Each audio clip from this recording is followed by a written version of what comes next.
Hi, everyone. Welcome to Levels. I'm Jeremy Long, joined as always by Cassandra Cousineau, the Sportsnista. We're coming to you live from Las Vegas with one heck of a show. And, a little late start today, but, that is the glorious wonder of staying at home and doing these remote interviews like this. You're at the mercy of technology and internet. So, Cece, before we introduce our first guest for tonight, we have a really good show. But how are you? I'm good, man. I'm back to the ancient dinosaur of chords. But we're gonna make it work. I have this like soft angelic glow about me today. Yeah. I'm on a different machine. So Yeah. don't let it fool you. She's still a bad woman, and I am. and our first guest up, you may know as a bad man, one of our favorite guys to watch. I mean, you're talking a badass when it came to NCAA wrestling and whipping ass all over the place there. Now doing his thing in mixed martial arts, and still a young guy, but you forget how long Bubba Jenkins has been putting those damn hands on people. Far be it from me to tell the story when we have the man, the myth, the legend right here with us right now. And there he is, rocking the shades and all. Bubba Jenkins, how are you today, man? What's up, man? I'm pretty happy. I'm pretty cool. I'm chilling out here in New Jersey, getting ready for, crash the party. Man. Coming to us live from Jersey, doing the thing out there. Now, I gotta start with this, man. You are going to be facing off, of course, with Lance Palmer here very shortly. You guys are going to have a really good scrap. I know, if anything, about that. But, what the hell is with this 17-day quarantine for PFL? You spent like half a month in a bubble now, man. What the hell are you doing? Not like half a month. We do spend half a month in a bubble, more than the government actually do. But, man, the people here have been absolutely awesome. The people that work for PFL, they're doing a great job of trying to meet all our needs and, get us to fight night. That's really what it's about, making sure that we all can show up on fight night without any COVID, without any other kind of things that's going on in the world. I mean, it's actually with so much going on in the world and the climate that it is, it's actually cool to be a little bit secluded and to be away from the regular world. So it's pretty cool. But man, we grinding. There's a couple of things that you would love to have leading up to the fight, but I got a steel trap above my head, so I'm not really tripping, man. It's go time. And if you ain't mentally strong in this sport, especially with the type of quarantines that are going on now, then you might want to try to find a ballet or a basketball court or something. Hey, man, ballet is tough, man, on your toes. have you seen those feet, the feet on those girls? My God, that's commitment right there. But you, of course, facing off against a two-time PFL champion back-to-back. Not an easy fight, man, but I don't think you're the kind of guy that likes or would prefer an easy fight at this point. Nah, man. I'm a little bit perturbed that it's a pay cut because me and Lance Palmer go way back. We were young in the days when I first met him. We wrestled in college. We wrestled in the same tournaments in high school and things like that. So the fact that I figured we would be on the opposite sides of the brackets, being that we have the same agent and everything like that, that I would meet him in the finals and to fight a Palmer would be, $1 million check. I'm cool with fighting Palmer for $1 million, but when they told me I had to take the pay cut because I got to get him in the first round, to me, that was just more like, all right, well, let's get it. Eventually, to beat the champ, you got to beat the champ. So, I'm gonna go ahead and put my name in the hat and take him out in the first round. I'm gonna crash the party. My son keeps telling me, Dad, how's Operation Crash the Party? So it's good. We going smooth right now. Well, you had said once upon a time that you would fight Lance for a cheeseburger. I did. I wrestled Lance Palmer for a cheeseburger and an orange soda. Back in the days, that was my post weigh-in meal, and it was one thing I also did to celebrate my match or the wins and stuff like that. So if I wasn't able to eat that cheeseburger or that orange soda before the match, if I got that W, that was what I was getting. So I did beat Lance Palmer back in the days for a cheeseburger and an orange soda.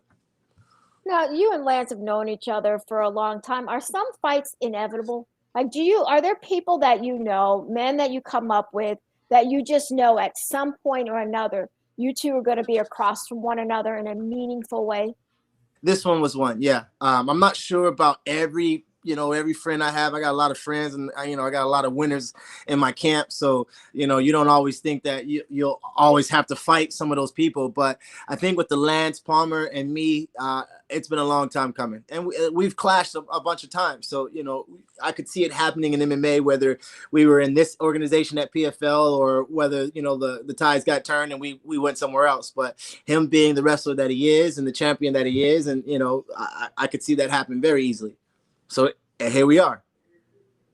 Now, we just mentioned, and you, of course, documented the long history you have with Lance Palmer and everything.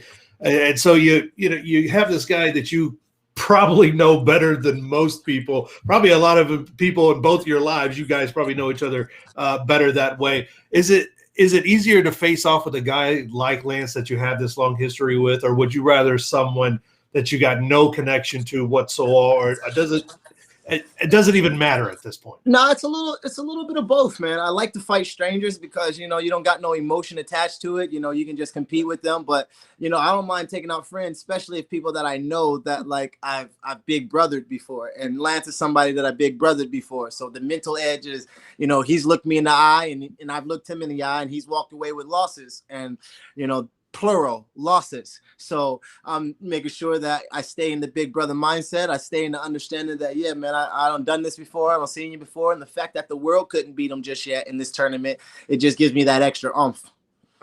You mentioned that you beat him before. We know that you are partly trained by Dewey Cooper, who has been on the show multiple. That's my man. That's the head coach. Partly, that's all in. We all in with Dewey Cooper.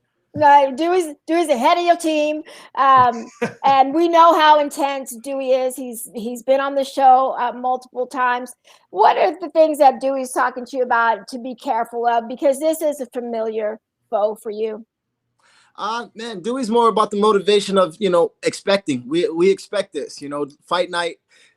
Fight night is the celebration of all hard work, is what Dewey says all the time. And that's what we are expecting. We're expecting that we've worked really hard in the past to lead up to this. And on fight night, we don't see nothing different than what we've already been visualizing, that we've already been practicing, and we've already been preaching in the gym. And, it's really just stay the course, stay the mindset. I think Vegas and the world might have me as an underdog, but not over here in the bad man camp. We already know what it is. Well, Dewey just got another championship strap to add to his collection. So we asked him, why not this one? And so he is expecting to kind of circle all of the wagons this year. Is there any pressure on you outside of what you put on yourself to perform for your team? No, I'm a diamond, mama. So me having the pressure is something that I'm built with. I was born in the dark. I was born in the pressure. I was born in that type of thing. I'm a bad man. So pressure is not something that is, heaped upon you. Pressure is something you live with. And me being one of the top recruits in the country coming out, me being explosive. When I walk, people look at me to expect me to say something exciting. They expect me to move. When I take my shirt off, you see the muscles. People expect me to be explosive. I've had expectations all my life. So, I don't see nothing different about this situation. This is just who I am. Well, Jeremy, he got bad man in his name. So. Well, yeah. I mean, you can't be soft if you got bad man in your name, because I imagine that's something that people early on probably wanted to find out if you could back that up, and unfortunately for them, they cut them hands. Absolutely. And that's something about this fight. A lot of people think the wrestler, we're gonna do a lot of grappling. Nah, man, I'm about to put these 1-2 paws on him. He's gonna try to shoot and do all that stuff that he's done. His recipe is very simple, is what I've seen, and I've seen a lot of good athletes deal with that type of style. So, and I'm one of those guys that I feel like on paper there ain't nothing he can do with me. You of course, Lance Palmer has this back-to-back win, 2 back-to-back $1 million checks with his organization. A guy, he goes back years. You know what that's all about and everything. Was it when you saw a guy so close to you do that and achieve it and do it back-to-back and achieve it and everything, a guy that you've even said, I got multiple wins over, I've handed him multiple L's and everything. Does that, for most people, $1 million is just that dream that's like, oh, I'd like to have $1 million. But that puts that within arm's length of completing that journey and having that check put in your hands. Is it something that you have dreamt about at this point? And And the funny thing is, I was rooting for Palmer to win that money. Palmer was, before I had to sign a contract and decide to take his head off when I see him. He was somebody that I was rooting for as far as being a wrestler from the same background. I know his father and his brother and his people, so me seeing him beat some guys in the past, I was like, yeah, let's go, party boy. But it's Operation Crash the Party, so I'm not really tripping about what he's done already. I'm just gonna go do what I does. Speaking of Operation Crash the Party, your Instagram is a lot of fun. It's always a party. Stuff. I saw once, it was your son, I think, who fell asleep while he was eating. And you're like, if you fall asleep while you eat, you're going to eat your food. But he woke up and he started eating again. Like, he was like. That's how we do. That's relentless over here. We are relentless. All the Jenkins boys. Most recently, you had posted with DMX in the background. Of course, DMX is just passed, but left an incredible legacy of music. Any chance that we might hear some DMX when you come out in the fight? See, I was considering that. Usually I do something that is, I'm a hope dealer. So usually I'm playing something that deals with hope or deals with some kind of mindset. DMX, man, he used to make me want to fight people. And of course I'm getting ready for a fight. He did pray a lot. Again? He did pray a lot. He had a lot of prayers absolutely, too. Absolutely. But the when you hear DMX, the intensity of your anxiety, I believe, goes up, Meet me outside. When I'm on my walkout, I want to be on some like slower or more chill. I might, play some DMX later that night. But sometimes you don't want to come out as a DMX real quick because that could definitely spike some things. So I try to keep it cool and calm and collected. But I'm gonna look into some research about what DMX got on the hit list, because the words that I'm hearing on my walkout are something that motivates me. And if it's a little too intense, I'm a car. You gas me up, we gonna drive, baby. Now, I hear you have plans to launch a bad man training app. Is that still in the works? And what all is involved with the Bad Man Training app? Well, y'all gotta come through and check the link in the bio. The Bad Man Training app is gonna be something that I give to the fans. Some of my little secrets. Only people who subscribe is gonna really be in on that. But to be honest, it's somebody hit me up from a Playbook. It's an organization that has been doing this for a long time, and they said, man, we love the way you talk, we love the way you walk, you smooth as a cruise boat floats when you're walking, so we might as well do something together. And I'm the guy that's like, yo, if y'all talking about a check, I got kids to feed, let me see it, because I don't do products. Yeah, I actually checked it out. I'm actually like on the beginning of a new fitness journey for myself. So I did look. I saw there was a Bad Man Training app, but you can have the bad chick workouts as well. So I'm definitely gonna check it out. I thought like the first few was $1. It was like the first time. First month is $1. I'm doing the COVID-19 discounts this year. But I do have a couple people that work under me as far as a team that I'm going to build to, really build this app. My brother's a bodybuilder, and I got some other friends that are around me that will really help with, the launching of this app. And some of it will be my secrets. Some of it will be the stuff that I take from them. But nonetheless, man, we're going to have a really cool app. People are going to really enjoy what they see, and it's going to be fun. I'm going to sign up, Jeremy, and we're going to talk about these workouts too. I'm struggling as it is, so let's see how we do. I got you. Log in, and I got you. I'm extremely interested in that, but also you're so damn charismatic, man. Of course you got the wrestling pedigree and all that stuff. Would you ever consider a career? Have you ever been approached to go into maybe pro wrestling after your MMA days are done, maybe WWE or something like that? You can make a ton of money. When the real bad man in me turns into more of a not as athletic, not as dangerous bad man, and we can, do a little choreography and get a little little trained here with the flips and stuff, then maybe yeah, we'll do it. But I like to have the wins in my control, you know, and the WWE stuff like that. Sometimes you got to go with the flow and go with what they say. And I've been a boss all my life. Nobody ever told me nothing. I'm a warrior, not a soldier. So I don't have a sergeant. I have God, and then there's my decision. I talk to myself because I am my own consultant. So that's how I feel about those type of things. I like to have the control. I'm just saying. What month were you born, Bubba? February 5th. Me and Bob Marley have the same birthday. An Aquarius. Yes, okay. ma'am. Okay. Yeah, you have some more fire to you. I know you're a leader. You've probably been a leader for your entire life. I bet if we talk to your people and they've seen it. I've been captain of every team I've ever been a part of. I was the captain of every team I've ever been a part of. Every team since middle school, elementary school, I was always the captain, natural born leader. Wow. Who are your inspirations, though? When you look at your career and you think about like becoming the best, who are some of the individuals you look at, and maybe not just fighters, but just athletes and individuals in general? Well, of course, we got to go with Muhammad Ali. We'll start there. And I'm not going to say that Allen Iverson is one of the best leaders ever because, we talking about practice. But I'm from VA. I'm from Virginia. So he was a big role model, and just the chip that he carried on his shoulder, being a smaller guy, things like that. Of course, being an African-American, Martin Luther King. But most of my leaders came in my family. Most of the mentors and the people that were around me, the people who showed me real love when they really didn't have to, when I really couldn't give them back. Those are a lot of the people that I really looked up to. The Coach Bruce's, the Corey Williams, some of the guys you won't even know. But there are people who I hold dear to my heart. But mostly just the fact that my father died when I was at a young age, and I was always looking for that mentorship. I was always looking for that leadership role. And it came in the form of coaches and peers and, people who could lead me. Your dad died at a young age. Who raised you? My mom. My mom is still my leader to this day. Ma Duke. Shout out to Mom, Teresa Otero. She's at the crib right now with my children, and yeah, she's my rock. That's my everything right there.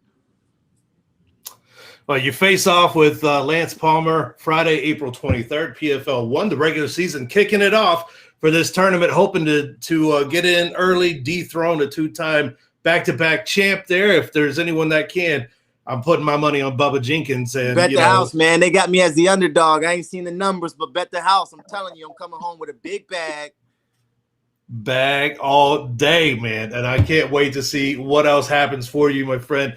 And I'll let Cece have the last question, but thank you so much for your time. I appreciate it, man. I know it's fun and exciting there in the bubble, but, glad to disrupt it every once in a while. And thank you for letting us chat with you for a few minutes. No doubt. What's up, Cassie? I got a chance. I heard that name in a long time. I got a chance to talk to Mackenzie Dern after her win last week. Of course, you're repped by Dominance, and you cornered her at one point. She had a lot of really good things to say about you. What does it mean to you to have so many just killers in your corner who actually look up to you and who are rooting for you right now? What do you want them to know? It means a lot. It means a lot. It really is, the fire that continues to fuel me. I really do it for my children, because eventually they're going to stop hearing what I say and they're going to start seeing the things that I've done.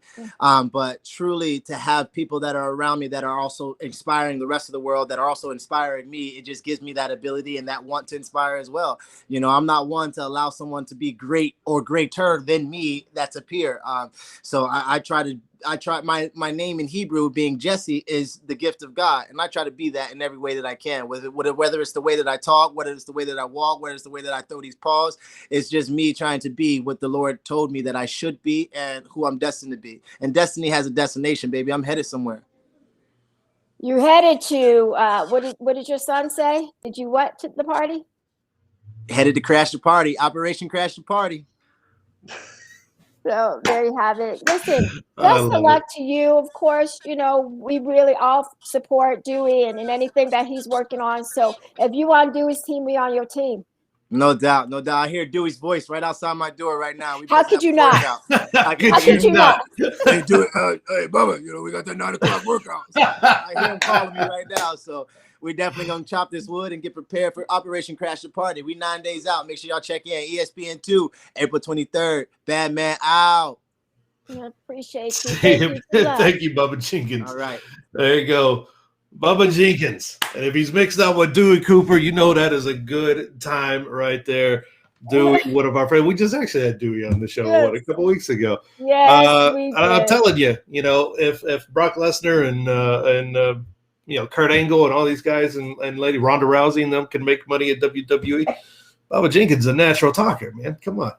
Listen, can you finish this sentence? It's a new day. You know what comes after that?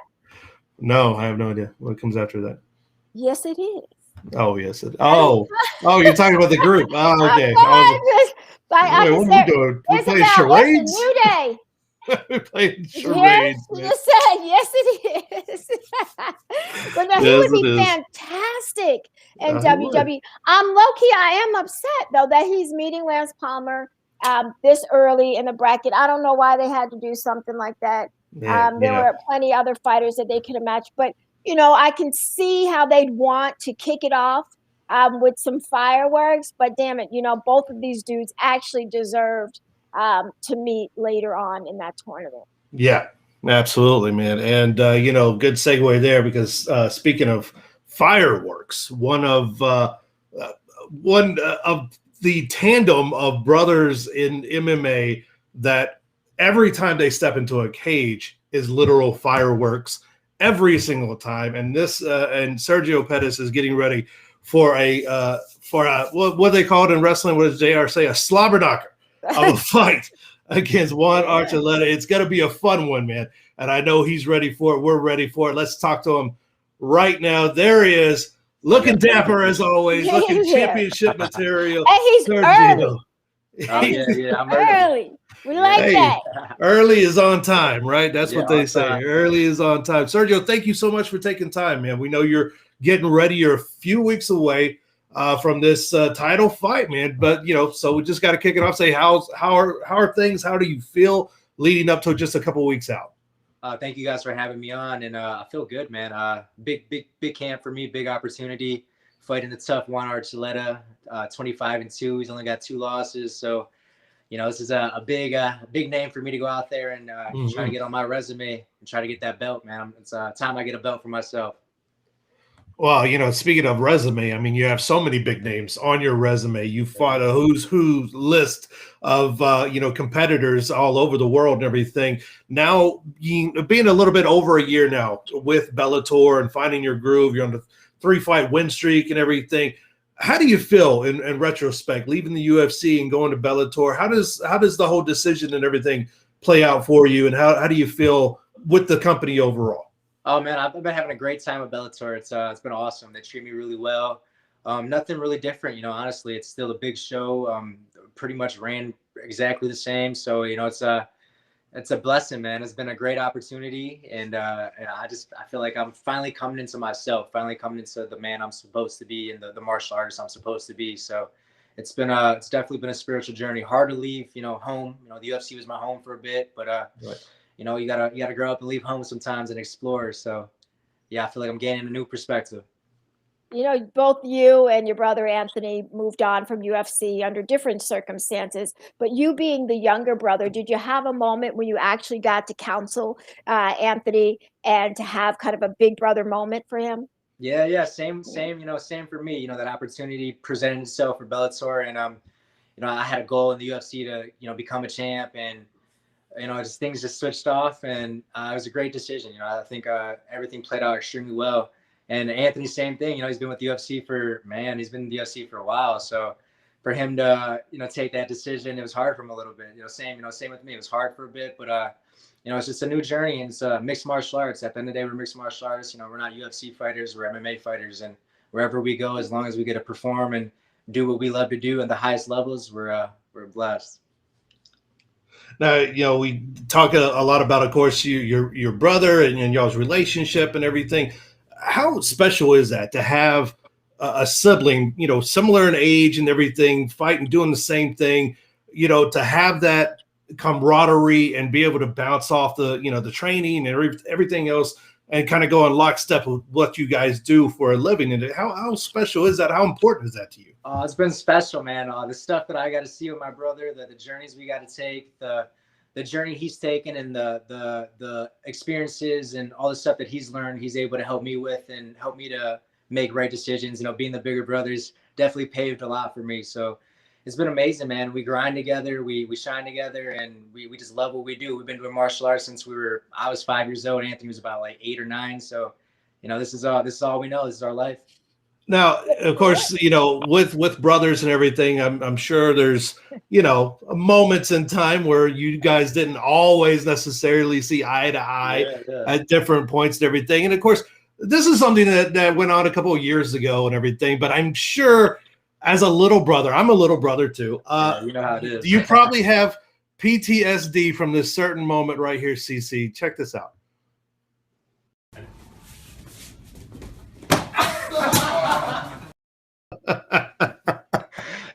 Now that's a moment that was probably like 4 or 5 years ago now. You guys are both in the UFC doing some monster training, whatever. Earlier, he kicked the can right off your head. This time, a little brother hazing there. Do you still wake up with cold sweat and just like, hey, grab me a bag of peas, somebody, would you? Yeah, Anthony was always the prankster growing up. He always liked to play pranks on my other brothers. So, yeah, he hasn't changed much. He's still the same guy. And yeah, man, he's you know, being the younger brother, he got me tougher. You know, there was times where me and Anthony didn't see eye to eye. You know, I was the younger bro, going through life, you know, going through my experiences, and there's times that we didn't see eye to eye, but mixed martial arts brought us together. You know, the sport's just amazing. You know, I'm very thankful that Anthony made that switch over from Taekwondo to mixed martial arts, and me following along. It's been everything I could dream of. Now, MMA is the family business, and I know that Anthony came up in ATA. Did you also? Yeah. I was ATA point spar. I actually was a world champion for point sparring at the age of 13. So yeah, we've been doing Taekwondo our whole lives, and our mom got us into it, and she regrets it now. My son started at ATA when he was 4. He's turning 9 this year. He's actually trained at Mr. Rico's. Mikey Rico, actually, one of your brothers actually has competed against him. And so he's actually upstairs right now. Oh, nice. Every once in a while, you can hear him. Every once in a while, his thing, I could hear him like he's got to do his 360 hook kick. And so, but starting early in martial arts, is that something that helped you outside of the mat as well? And what were some of the lessons you were able to carry out as a young man? Yeah, I mean, just the stuff that Taekwondo teaches you. It teaches you discipline, respect, self-esteem, belief. You know, all that is so important. And at that age, I didn't understand it. You know, I didn't understand what I was learning. But as I grew up, it started showing itself. It started to reveal itself. The stuff that I was learning in my martial arts school, I'm able to relate to life, and I'm able to take with me deeper than just martial arts. So it's been a spiritual journey in the martial arts field. When did you put it together? Kind of like what age did it start to make sense to you? Honestly, it kind of a little bit later for me. You know, as I started going into my mixed martial arts career, I started seeing, you know, the stuff that I really needed. You know, I was going through just physicality of, you know, training, but then I realized, you know, the importance of mentality, the importance of, you know, having that belief in yourself, and the stuff that I've been learning since I was a kid. You know, like I said, I didn't know what I was doing it for, but you know, later on in life, it made a lot of sense. You know, I was able to go out and be social, and, you know, have respect for people and have respect for myself, and just all the important attributes that you need to, you know, be a good person. You started the Pettis Martial Arts School with your brother, and outside of just kind of the technical part of it, are those some of the things that you talk to the students about? Yeah, for sure. I mean, just the importance of, you know, like I said, the respect, having respect for yourself, having respect for your family, respect for your name. Just that, you know, that stuff is so important, especially nowadays. You know, it's like, it's easy to let things be okay, you know, instead of just, you know, maybe I shouldn't do that because, you know, I my body doesn't deserve that, or I shouldn't have that feeling or that thought. You know, it was just, yeah, it's very important. I think everything that I've learned and everything that I was able to teach to other kids as well, it's been a cool journey. Pettis mixed martial arts. Are you training primarily out of Wisconsin right now, or are you somewhere else? No, yeah. Born and raised Milwaukee, Wisconsin. Still here training to this day. Yep. Still with Rufus. Born and raised in Milwaukee, Wisconsin. Milwaukee, Wisconsin. That is a mouthful right there. But I hear things like you hunt alligator and things like that.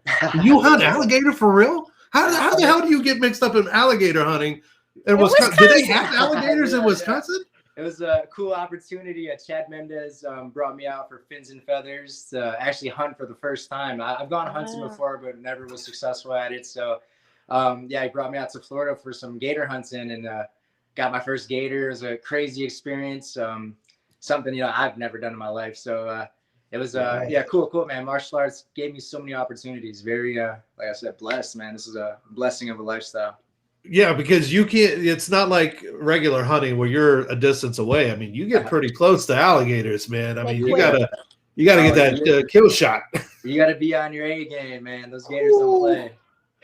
Yeah, now you're fishing. You go fishing too. Is there a certain type of fish that you like to? I like to fish the rivers. I'm more of a walking around, sitting in the rivers, fishing out, enjoying nature. I'm very outdoorsy. Even though in Wisconsin it's hard to be that way because it's freezing a lot here. So, but even in the freezing, we go out there and we'll ice fish. We'll go out there and snowboard. Just being outside. I'm very I like to be in touch with nature. I'm in the building all day, every day at home at my training facility. So I feel like that kind of gives me that relief I need to just have my head clear and have that clarity.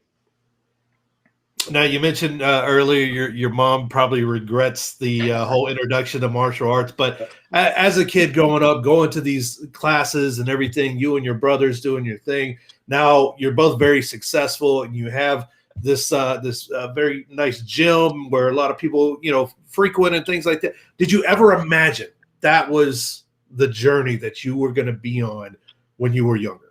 Not at all. I remember my first Taekwondo class, actually. I didn't want to take Taekwondo class. I actually told my mom, I swear to God, I told her this, I'm a lover, not a fighter. And, it's crazy how things turned out nowadays. She's like, you better love these Taekwondo lessons because it's expensive. Now get your butt on the mat. I told her I was a lover, not a fighter. And now at the age of 27, I love to fight. So it's there you go. Crazy how life works. And now you kick people in the head. All right. Yeah. But I could totally see that, man. I could totally see that about you. I bet you were a charmer too, man. Who was more charming with the girls? Was it you or your brothers? Honestly, I was very shy, man. I was very shy. Anthony was the confident one, the one that was out there, having some, like that belief in himself. Anthony had that at a young age and just took it far with him. It's something that I had to grow into and something that I had to figure out as I got older, especially for this profession. I keep telling my son, because he's a little guy, like, you're going to stay with martial arts because you're a small guy. You got to be funny or know how to fight. I prefer that you're funny, but if you need to fight, like, we're going to stick with this for the rest of your life. So at least you feel confident. Not that you got to go start something, but if you need to finish something, you can feel confident that you can. 100%. I think that's important for everybody, just to have that belief in yourself, like that belief in I can defend myself, especially nowadays. Things, it's crazy. You never know what's gonna happen. So that's awesome that you got your kid in Taekwondo. I'm happy for you.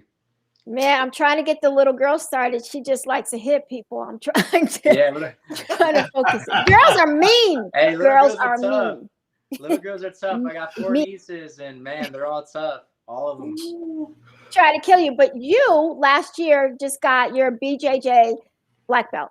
Yep. What was that moment like for you? It was cool.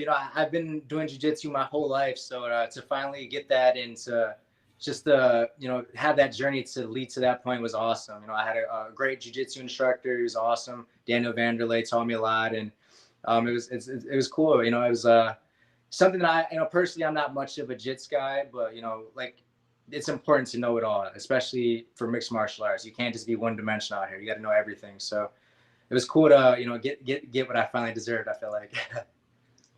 Well, speaking of kind of knowing it all, being well-rounded and everything, you have a very Tough opponent, Juan Archuleta, a guy who's only got a couple of L's on his resume, but Yeah. same with you, man. So when you are across the cage looking at a Juan Archuleta, what do you see in an opponent like that? What do you try to figure out that a lot of people haven't about Mr. Archuleta? Yeah, I mean, Juan's got a very crazy style. He's very, very explosive. He does things that are different than the usual. So, it's gonna be an interesting fight. I'm very technical. I'm very selective with my style. I'm very selective with my shots. And where he's I feel like he's gonna try to run me over and thinks I'm a little guy and stuff. But I've been fighting people like that my whole life. So I feel I'm not really putting too much over. I'm a big overthinker. So I feel like for this camp, I'm just really living in the moment, being present, taking it day by day.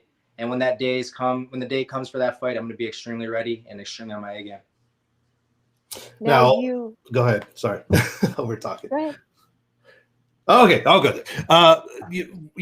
Talking about Juan's style and everything, he does have a very unique style, but you also train with one of the guys who, jumped off a cage and kicked the dude in the head. Uh-huh. So I mean, is having a that guy with your brother and of course all your training partners and everything. Do you feel? I mean, looking at his style, do you feel it's that unique, or is it something you're being polite right now? Because I'm sure you've seen some crazy things in that gym with you guys. I mean, I've seen it all, man. I've been around. This is going to be my 10th year of professional fighting. I went straight out of high school, straight into 18 years old to pro fighting. So this is gonna be my 10th year as I turn 28 this year. Time flies. But yeah, man, I feel like I've seen it all. I've fought some big names, that had crazy styles. Joseph Benavidez. I fought Henry Cejudo, Triple C.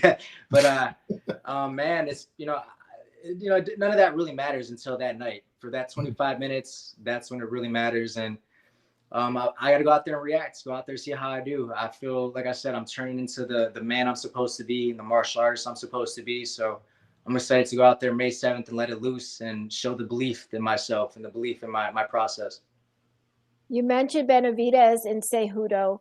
You've been able to fight individuals who Cejudo for certain, probably Joey will end up being UFC Hall of Famers. Who would people be surprised in terms of your opponents, who was the toughest one for you? Toughest, what? Honestly, I would say my toughest opponent was Rob Font. I fought him at 135. I've had some losses at 25 that, the whole division being possibly taken away. So I was like, I probably should move up so I don't lose my job. So fought Rob Font like a month after I fought at 125. And man, he just had a very, very similar style to me, very technical, very selective with his shots, but he just had no wind up in a lot of his movements. So it's hard to read. It was a fight where I feel like I learned how tough I was. I learned how tough I was fighting a bigger opponent and fighting an educated opponent, as educated as I was, and not going in with the right mentality, but still coming out, not knocked out, not submitted. So took away a lot from that fight. Also, it was in front of my hometown, so it was a humbling moment, Right. Humbling moment. Well, you do that, and then just a short time later, you're with Bellator, and how did not a whole lot of fighters. I mean, it's a different game when you're out there, as far as free agency and things like that. Not a whole lot of fighters actually experience the free agent period in their fight careers and everything. But how I guess walk us through. How did that feel having a Bellator come after you and say, "Hey, look, man, we want you on our roster. You are a star. We're gonna, we got a home for you. We want to let you do what you do on our stage and everything." What did that feel like to have somebody come after you like that?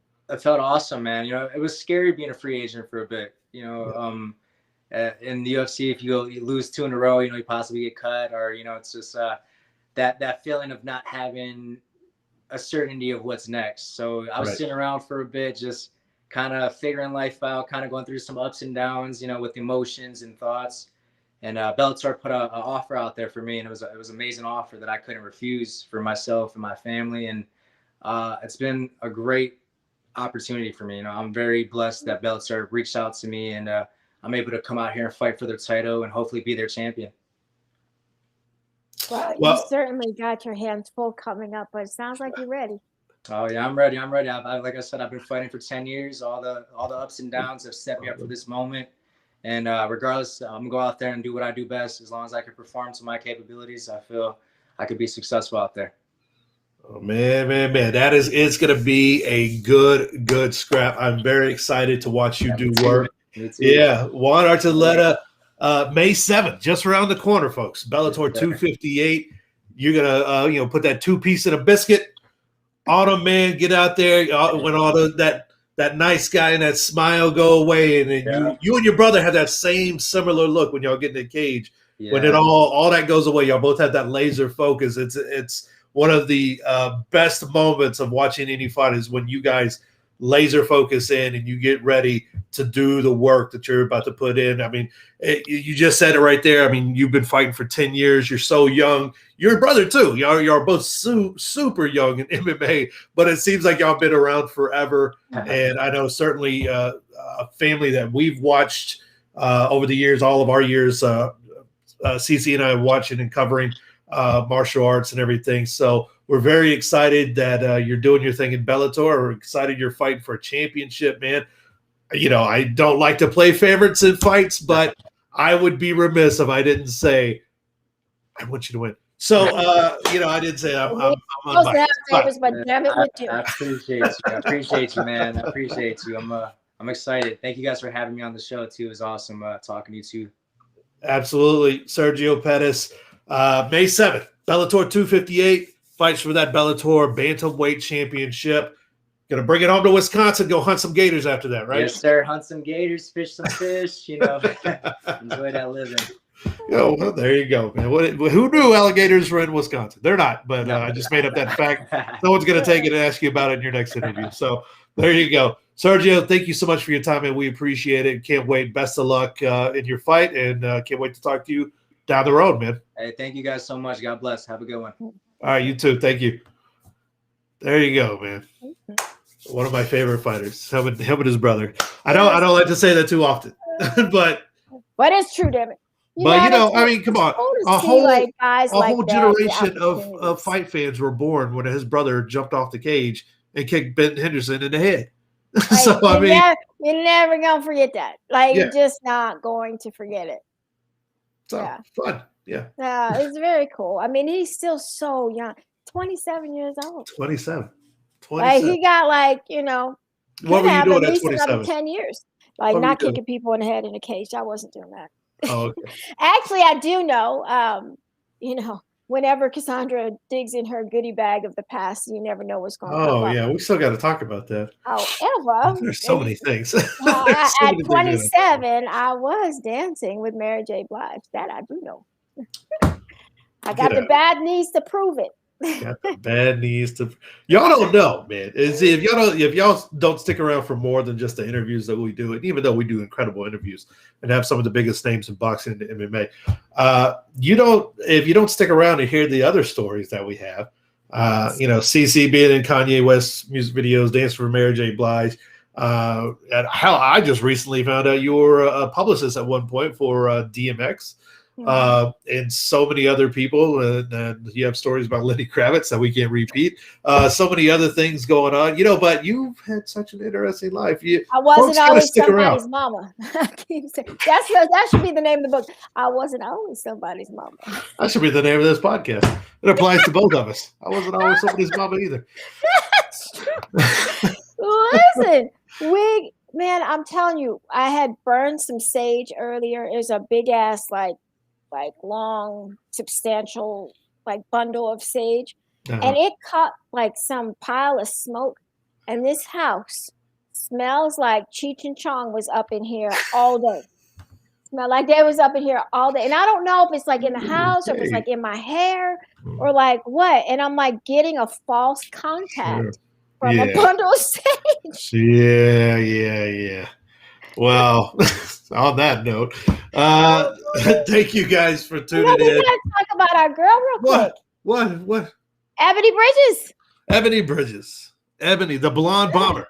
Yes. The blonde bomber put on her and Shannon Courtney put on one of the. I mean, if they were men, they'd already be talking about potential fight of the year candidate. Yep. Unfortunately, they probably won't get that love at the end of the year, but it was a damn slam fest of fighting and fists upside the head and clashing of heads and all kinds of stuff that unfortunately Ebony, the blonde bomber, she fell a little short, lost the decision, but that was a hell of a fight. It was some bullshit on the scoring though. Like there's no way Yeah. you give Ebony only 2 rounds. She fought 3 of them like with no vision in her left eye from She the couldn't see the headbutt. last 2. So, I mean, I think the correct person won, but I don't think the scorecards reflected accurately what happened in the fight and everything. But she it's something that since we've been talking to Ebony about her fighting career, and that's been for the last couple of years now, she knew that she was going to have to battle the critics who were like, you're just a pretty face. You get in, you have fake boobs and you get in lingerie for the weigh-ins, and that's your shtick, and that's how you're trying to make your mark in boxing and everything. And then she steps in with an opponent that, boxing purists thought was just going to walk all over, probably finish her within the first couple of rounds. And she puts on that was a Rocky-esque type fight. And hey, Rocky lost in the first one too, but then he came back against that title. And I left watching that fight super impressed. Yep. By Ebony Bridges. Yep. Like she could actually come back and do this for certain. I mean, unfortunately, the headbutt changed some things for her, and she was in trouble.